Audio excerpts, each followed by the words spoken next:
Hello, dear hearts. Today I wanted to share with you something coming up this weekend that makes me really happy. My mom's coming to visit, and she lives in about the center of the state of Washington in a little town called Wenatchee. Used to be, well, it still is, their claim to fame is the apple capital of the world. So I grew up in the Washington apple, they called an industry, and for many years I owned and operated my own produce distribution company, primarily specializing in Washington apples. So that was a long time ago, and not much left there. Barely any faint memories of that life, but I've shared some things about that with some of you. But today I want to tell you about my mom's visit because I haven't seen her for about a year, and this is really special because when I left Seattle, well, I'll go back to the beginning of this part of our relationship together as a mother-daughter. So when I transitioned from my former supposed male identity as who I was then and into the female expression, my genuine gender of female, that was February of 2015. And so I wasn't ready yet to announce to my family, but I had announced to the ones in my office, and I've shared a bit about there's a lot of very LGBTQ friendly in that office, and I was embraced by all those and the heterosexuals who were advocates, and so it was a really smooth coming out in that regard. But when it came to my family, there was just wasn't quite ready, and so somehow pictures of me got out on Facebook, as they're prone to do. So sometime within a couple of months, the word began to filter through my family that who they formerly knew as Stan was appearing on the internet dressed as a woman. So I can understand how it might have been a little shocking to them. So there's probably better ways I could have handled the announcement, but this is how it worked out, and it was all for good. So the immediate reaction was one of my older brothers called me and told me he never wanted to speak to me again, and was not very accepting. And then my mom didn't want to speak to me. It was 2.5 years before we communicated again. She did write me some letters, and which I didn't pay much attention to because I don't like to let things into my life that are particularly disturbing, and I knew it would be, but she's following the Christian path, and so somehow this didn't fit into her ideology and belief system. But it would have been the summer of 2016, so a couple of years after I'd come out, she sent me a text message, and I hadn't heard from her there might have been 1 or 2 text messages in the 2.5 years prior to that rather. And she said that she was praying, and God spoke to her and said, "You need to get to know Annie." And so I'm getting goosebumps even as I retell this, because I don't know that I've ever really publicly told the full part of the thing with my mom, but apparently I am now. And so that because I hope it brings benefit to many of you, and in any kind of a situation where there's tension in families and non-acceptance, whether it was your career path or your spiritual path or your partners you chose or your gay, I should say your sexual preferences, your gender preferences. And so that's why I share this, because I just feels like my heart wants to say these things and celebrate with you the fact that what this love has done to bring this reconciliation, this healing. So then she came to visit, and we met in a small town between Seattle, where I was living at the time, and eastern Washington. It's about a 2.5-hour drive from the center of the state to the northwest, where Seattle is. We met in a small town in between, so my little brother drove her there, and he hadn't seen me either. He was more accepting, and we'd had some conversations within the year or so prior to Mom and I meeting. meeting up. So when they pulled in, I was at a coffee shop in this little town, and I was just radiating love and just transmitting love out there and towards the car. And as she approached, I could see her begin to break into tears.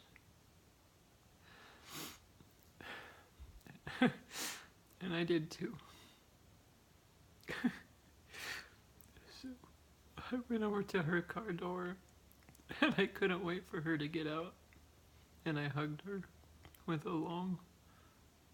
We weren't a very affectionate family. My mom and dad rarely hugged, and rarely did we get hugged or hug back. And we embraced for a long time.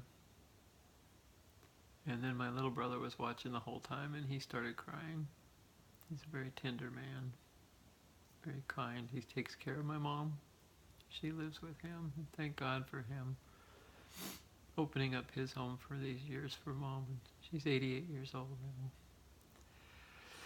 And so we embraced for a long time and went in the coffee shop, and it was as if she'd always known me as her daughter. And I've never blamed her, and I've never said anything to her like, gee, why didn't you remember that time when I was little and I told you I was a girl? Because that wouldn't do any good. It would just make her hurt inside. She was already hurting enough. Nobody deserves that kind of pain. Because, as I've shared before, there are no victims nor villains. And the sooner we come to realize that and put it into application in our own lives, the more we will be free. And that frees up the others in our lives that we might have at one point called a villain to us. So it was the sweetest time when we had coffee, and she complimented me on my dress and makeup, and my little brother told me my dress was too short. I'm sure she did too. That was kind of an ongoing theme as well when she visited, like the exuberance of being able to present as a female was, I had to go through the preteen and teenage years as a doing my makeup all wacky and the best I knew how. I didn't have any sisters growing up, and I never saw my mom put on makeup. She was more of a tomboyish, much more masculine expression. She had 4 sons and no daughters, and so she was naturally... I didn't see a lot of what I consider the more of the girly or feminine aspect of what I enjoy being. And so we came to the house, and she stayed like a little over 2 weeks, and it was just the most wonderful time, getting to know each other. We went shopping, and she loves to shop. Before, at that time when she first came, her knees were so bad she could barely sit down and get up again, and so since then she's had knee surgery, and I'll tell you a little bit more about that in a minute, another time she visited me. But we went shopping, we went out, there's some really cool restaurants in Seattle that are on the water, so I took her out to some lunches and dinners, and we sat and chatted and caught up on things, and it was, from the time we reunited, it was as if I felt like I had always been her daughter, which internally I was, and that she saw me the same way I could tell that she felt the joy of maybe a little regret over missing out, but I kept assuring her, you know what, Mom, it was the perfect path. You knew me as Stan for all those years, and now you know me as Annie. It's the same heart. Still me. I'm just presenting I just get to be who I am in this expression. So we had a lot of fun, and but one of the things I was going to talk about a little bit was the triggers. And I know most of you are probably familiar with that term, things that bug us, I guess another way to say it, like, our partner squeezes the toothpaste in the middle instead of the bottom and leaves socks under the bed, or doesn't finish cleaning up the dishes or taking out the garbage, or just all those things. But there's countless things that trigger us. They bother us. They bug us. They get under our skin is another expression. And they come from things within that want to be anything like that we're seeing out there is always a mirror into us. It's always looking at something in here. So that's a good like parenthesis here or side note, or is that anything that you see in others, and especially the more critical we are of certain traits, attributes, behavior in others, it's always a sure sign that it's pointing to something in you. That's why it bugs you. And so those things are really worth looking into, and when we get to the root of that, that's where the healing is. And so when my mom came to visit, I fashioned myself as a highly advanced spiritual being, a spiritual teacher, and expressing in the world, and so it felt like I was pretty free of triggers. Nothing bothers me. I'm bulletproof. I'm immune. I'm transcendent. And I found out there was a few things left in here, as in like most of what she did bugged me. I've always been really into tidiness and everything in a place, and you have to put it back where it was and all that. And she's that to a certain extent, but she's not super tidy or not as fastidious as I am. Let's put it that way. And so that some of that, and just the mannerisms, because I know it's because I detected little things she does that I do, and it just drives me nuts. You can probably relate to that. The old saying, you become your parents. Well, but we can look at them and laugh, because we stream from the same hereditary streaming and tendencies. We grew up with the conditioning of watching their behavior and stuff. That's just how it is. But the point of this is rather than just let stuff continue to bother us and drive us nuts and cause us to go in the other room or flare up in anger or be short with someone, or it's to let them in. It's to feel them all the way in, and to own them as this is something in me. And then once that is seen and dealt with, like I don't want that anymore. I don't want that in me anymore. And oftentimes I always just surrender it to love. I say, would you transmute this? Would you clear this out of me? Cleanse it?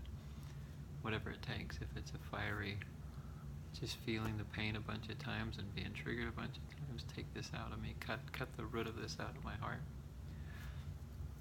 And so, layer by layer, throughout the course of that first visit, it was probably 16. It was almost 3 weeks, and I live alone, and I really like being alone. I enjoy it because I spend so much time in silence and quiet, and have just open to my schedule needs to remain really open and free of distractions and social invitations and interaction with others, etc. And so I really enjoy being alone, but having her there was nice. She just kind of sits on the couch and works and does puzzles on her iPad and chats with her friends by text on her iPhone, and so she's really low maintenance. But when she would engage me in conversations, I'm not used to people talking a lot, and so she's hard of hearing. And so I learned later in my speech therapy that people who are hard of hearing, it's so painful and embarrassing for them that they talk a lot to deflect attention away from, because if they have to pay attention and hear and respond to something they're hearing, they just can't hear. And I can see where it would be really painful to have to keep saying, what did you say, what did you say? So then the response is they talk a lot. So that was one of the things that got to me pretty good. And so I would just listen, and I just, with all my heart, I just try to radiate love to her and just listen and just really listen.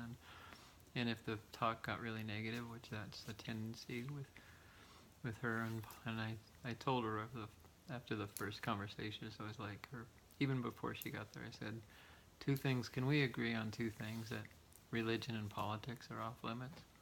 She said, okay. So then when she'd start to go there, I'd say, remember, Mom, we agreed. We don't talk about religion and politics. Yeah, but, da, da, da. And I said, no, we're not talking about that. And then just wisdom and love would sometimes, most of the time, turn the conversation to, because I don't tolerate just complete witnessing that kind of negativity in another. It's not for their own good. I will stop them or change the subject. And so that's what I did a lot, is like bring in things like, oh, well, how are the grandkids? And do you remember that Christmas a couple of years ago? And stuff like that will shift her attention and raise her vibration. So the whole thing of working through triggers, I wanted to share this with you, and that and then to talk a little bit about triggers. And I'm not trying to pitch the class, but I do have an offering where we're 4 weeks go into specific areas of our lives and different relationships and stuff that trigger us, and how to clear those, because it makes life much more pleasant. So then in the last part of the sharing here, after that visit was so wonderful, and then I think she came another time during the summer, and we had an equally grand time, and layer by layer, more and more things released in me that I saw in me that were bugging me quite a bit.